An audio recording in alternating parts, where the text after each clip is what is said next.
Senhor, amém? Graças a Deus.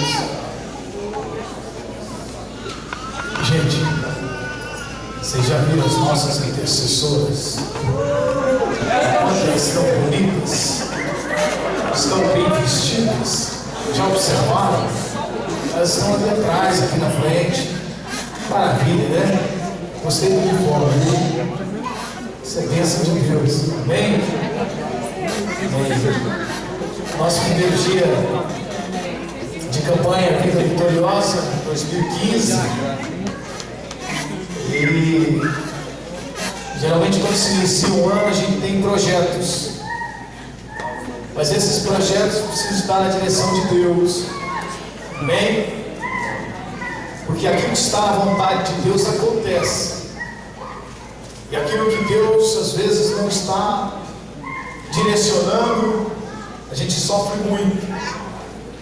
Então vamos andar debaixo da mão poderosa do Senhor, que tudo vai dar certo. Em nome de Jesus. Amém? Abra sua Bíblia em Gênesis.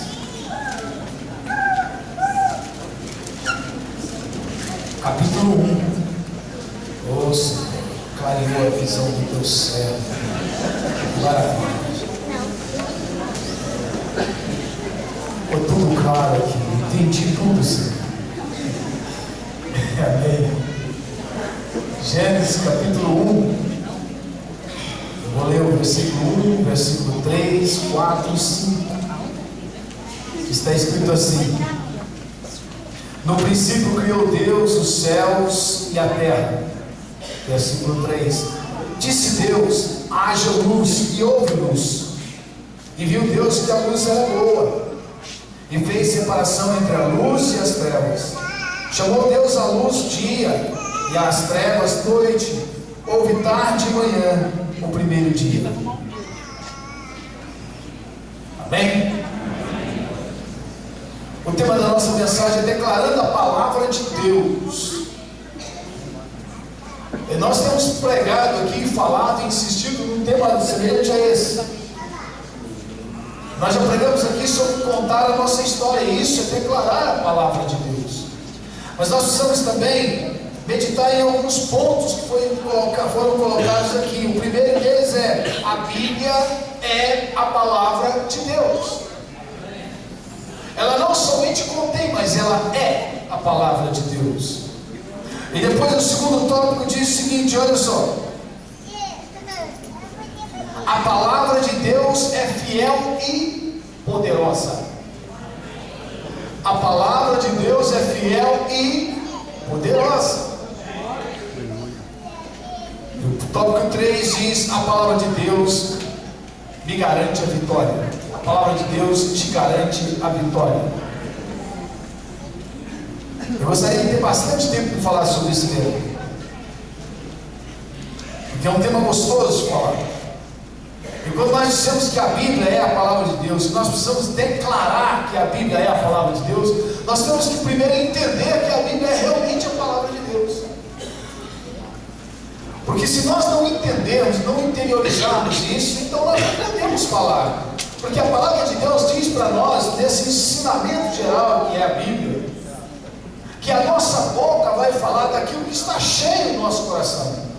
Então, se nós entendermos e interiorizarmos, nos enchermos e alimentarmos com esta palavra, logo nós vamos falar dessa palavra. Nós não teremos outra conversa, outro assunto, senão a palavra de Deus.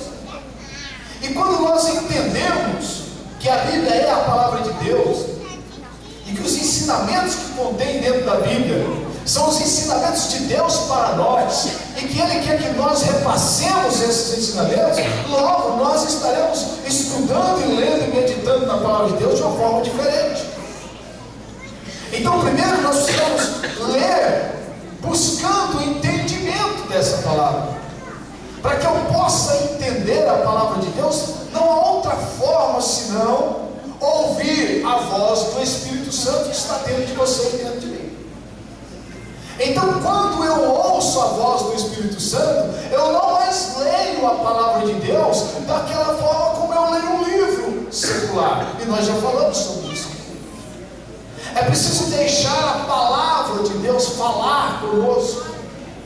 Às vezes nós queremos ler um texto e já interpretá-lo.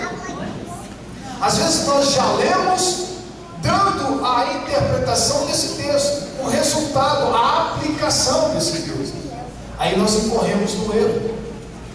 Porque quando nós fazemos isso, nós estamos como surfista, surfando uma onda.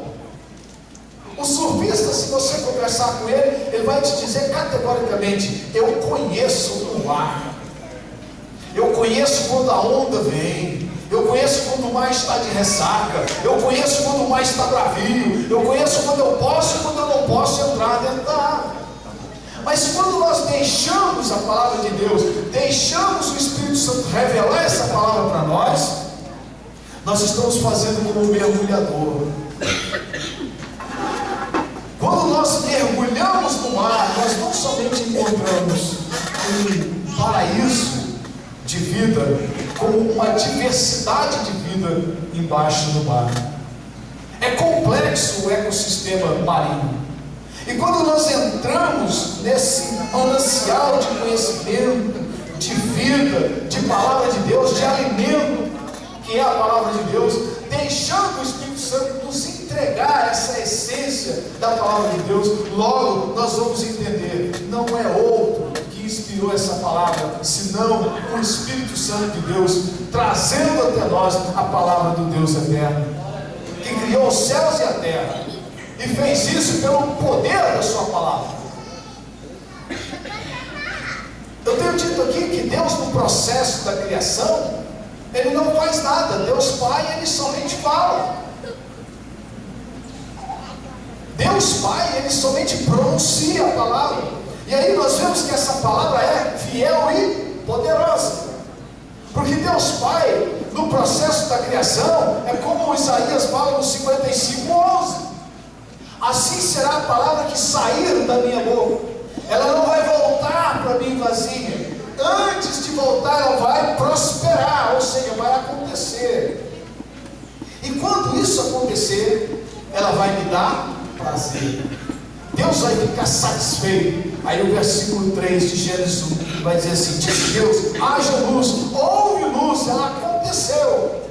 E o versículo 4 diz: e viu Deus que a luz era boa.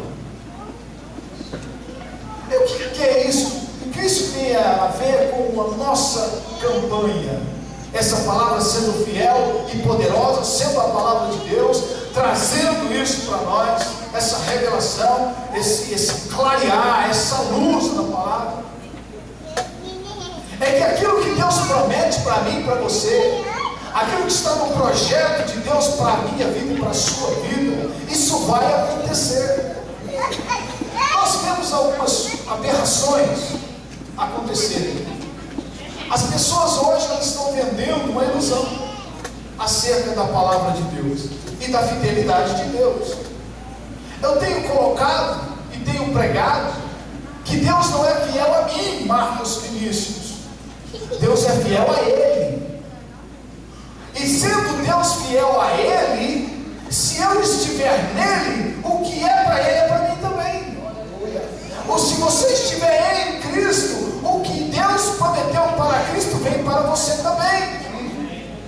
Então o que Deus prometeu para Jesus nesse mundo? Tribulação. Mas também prometeu vitória. E Deus prometeu através de Cristo para todos nós, que nós seríamos em Cristo mais que vencedores. E Deus é fiel em todas as suas promessas. Agora, por que Deus é fiel em todas as suas promessas? Porque Ele zela pela sua palavra. Aquilo que Deus prometeu, Ele cumprirá. Não é assim que está escrito em Isaías? Havendo Deus dito, Ele não fará. Tendo Ele prometido, não cumprirá. Não é isso não, pastor? Ele vai cumprir. Mas é preciso discernir entre o que Deus está me prometendo e o que as pessoas querem que Deus faça para mim ou para você. Então nós só vamos saber disso quando nós tivermos discernimento espiritual dessa palavra. Ela é poderosa? Sim. Deus é fiel? Sim. Porque nós somos a imagem e semelhança dele. tornamos filhos dele. Adotivos sim, mas filhos. É preciso que nós entendamos esse processo de regeneração, de sermos feitos nova criatura, de estarmos agora reconciliados com Deus. E quando nós entendemos na profundidade, na beleza da santidade de Deus, esse processo aí fica tudo mais fácil. Aí eu posso confiar, aí eu posso entrar no Santo dos Santos confiadamente, aí eu posso participar da mesa do Rei, aí eu posso ter a certeza da salvação, aí eu tenho convicção de que essa palavra é fiel a mim, porque eu não sou mais eu sou o próprio Cristo.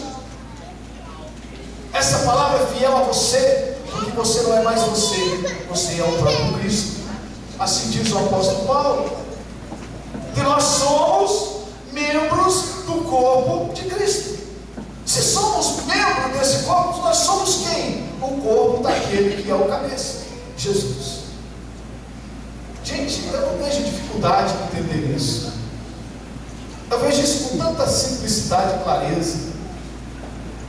Eu não tenho outra atitude senão entender que o meu ministério, a minha passagem por essa terra, por esse mundo, que é tão pequena, eu não posso entender diferente do que entendeu o apóstolo Paulo. Eu não posso entender que seja diferente do que entendeu Estevão. Eu não posso entender que seja diferente do que entendeu o apóstolo João.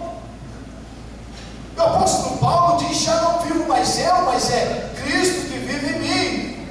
E aí ele termina dizendo: e a vida que eu vivo na carne, vivo na fé naquele que me salvou. Então nós precisamos fazer isso. E depois ele termina dizendo aqui: olha, a palavra de Deus me garante a vitória. Levando em consideração aquilo que nós estamos trabalhando enquanto novas criaturas, enquanto cidadãos dos céus, enquanto regenerados, ou seja, feitos outra vez, feitos de novo, recriados em Cristo. Nós precisamos entender que esta palavra me garante a vitória, porque a vitória não é minha. A vitória é de Jesus para mim e para você. Ele venceu, e em Cristo nós venceremos. Porque se estivermos em Cristo, não somente a vitória no mundo natural nós teremos, mas no mundo espiritual já está garantida. Diz o apóstolo Paulo quando escreve aos Efésios. Paulo, escrevendo aos Efésios, ele faz uma referência que eu gosto demais de citar. No capítulo 1, versículo 3 e 4, ele diz assim: bendito o Deus e Pai de nosso Senhor Jesus Cristo, que nos tem abençoado com toda sorte de bênçãos, não falta nenhuma, nas regiões celestes em Cristo Jesus. Então, para ser abençoado nas regiões celestes, é preciso estar em Cristo. E para estar em Cristo, é preciso ter o Espírito Santo em nós. Porque a palavra nos diz também que o Espírito Santo testifica com o nosso espírito que nós somos filhos de Deus. É preciso ter essa ligação entre nós e Deus. E a ligação entre nós e Deus só é feita através do Espírito Santo de Deus. E essa certeza de salvação, ela só vem para mim e para você quando esse Espírito trabalha na nossa vida. Diz Lucas, quando escreve Atos dos Apóstolos, referindo-se a Jesus, no capítulo 1, versículo 8: recebereis poder ao descer sobre vós o Espírito Santo. Ele já desceu. Então o poder que ele nos dá é o Espírito em nós. Aí nós temos o poder para guerrear essa batalha e vencer. Nós temos o poder para confiar aonde ninguém mais confia. Nós temos poder para vencer uma batalha que para muitos está perdida. Mas nós somos mais que vencedores, porque Jesus venceu o mundo e venceu para que nós pudéssemos vencer o mundo. É por isso que a gente busca esse entendimento. É por isso que a gente trabalha essa mentalidade na igreja. Para que, como foi pregado ontem aqui para o pastor Adilson, que ventos de doutrina não te seduzam. Que você possa estar firmado na rocha, que é Jesus Cristo. Mas para isso você precisa ler essa palavra e compreender e entender. E só se faz isso através do Espírito Santo de Deus. Você entendeu isso? Amém. Eu posso ir mais um pouquinho? Já acabou? Opa! Então, gente, eu convoco você, cada membro dessa igreja, não somente a declarar a palavra de Deus, porque declarar é simplesmente dizer que ela é a palavra de Deus, mas eu quero alguns sinônimos dessa palavra. Declarar é não somente pregar, porque pregar seria evangelizar, o verbo será evangelizei, mas nós precisamos trazer o que é mais profundo nos sinônimos dessa palavra, que é o proclamar. Proclamar vem do verbo querusem, e querusem se refere ao querigma, e o querigma é o próprio Cristo encarnado. E nós precisamos agora pegar essa loucura da palavra de Deus e transformá-la em poder de Deus. Essa loucura do querigma, o Deus que encarna, que vem e desce até o Hades, e Hades aqui não é inferno, é sepultura. Ele desce até o Hades e traz de volta à vida, porque ele em João capítulo 10 diz que ninguém tira a sua própria vida, ele espontaneamente a entrega, porque ninguém pode tirar, e ele tem poder para entregar e também para reaver. Esse mandamento ele recebe do próprio Deus Pai. Ele recebendo isso, ele passa isso para nós. Percebe isso? Então o querigma, ele está no nosso meio, ele está em você, está em mim. As marcas de Jesus estão em nós. Nós levamos as marcas do Cristo. Em meus passos, em seus passos, o que Jesus faria nas situações que você se encontra. Recentemente, eu vou contar um testemunho aqui para encerrar. Recentemente eu me vi entre a cruz e a espada, entre fazer o que Jesus faria em meus passos ou simplesmente me omitir. Para a glória de Deus, eu vendi meu apartamento. Eu desejo construir uma casa. E nesse processo todo, a gente tem que pagar o imposto do governo. Você ganhou um dinheiro, você deixa um pouco do governo. E ele não quer saber não, ele não parcela. E assim, né? Pô, podia ser igual o Casa Bahia, né? 24 vezes e 200 vezes. Mas ele só faz isso depois que ele pega a gente. Então, foi uma luta, eu e a minha cunhada, Valquíria, que é contadora. Valquíria, como é que faz isso? E ela foi, né, competente, viu, gente? Acho que é minha cunhada não. Mas no final nós tivemos que buscar o que a palavra de Deus diz. Dai a César o que é de César, e a Deus o que é de Deus.